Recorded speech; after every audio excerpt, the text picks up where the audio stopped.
ఒకటి ఎప్పుడైనా గుర్తు పెట్టుకోండి, బ్రతికినంత కాలం భక్తి మాత్రము చేయకుండా ఉండకూడదు. హల్లెలూయా.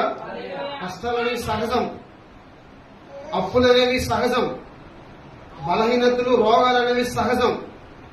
ఈ లోకంలో బ్రతికినంత కాలం అవి మనిషికి అటాక్ అవుతూనే ఉంటాయి.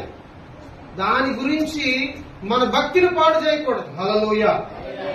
దేవుని నిందించకూడదు. మనకు దేవుడు ఉద్యోగం ఇచ్చారనుకోండి, ఆ ఉద్యోగం కోసం మన భక్తిని పాడు చేసుకోకూడదు. దేవుడు మనకి వ్యాపారం ఇచ్చారనుకోండి, ఆ వ్యాపారం నిమిత్తం మన భక్తిని పాడు చేసుకోకూడదు. దేవుడు మనకి వ్యవసాయం ఇచ్చారనుకోండి, ఆ వ్యవసాయాన్ని బట్టి మనం భక్తిని పాడు చేసుకోకూడదు. దేవుడు మనకు మంచి మంచి పనులు ఇచ్చారనుకోండి, ఆ పనుల నిమిత్తం మన భక్తిని మనం పాడు చేసుకోకూడదు. దేవుడు మనకి డబ్బుని ఇచ్చారనుకోండి, ఐశ్వర్యం ఇచ్చారనుకోండి, ఆ ఐశ్వర్యాన్ని బట్టి మన భక్తిని మనం పాడు చేసుకోకూడదు. దేవుడు మనకు మంచి పేరు ఇచ్చారనుకోండి, ఆ పేరును బట్టి మన భక్తిని మనం పాడు చేసుకో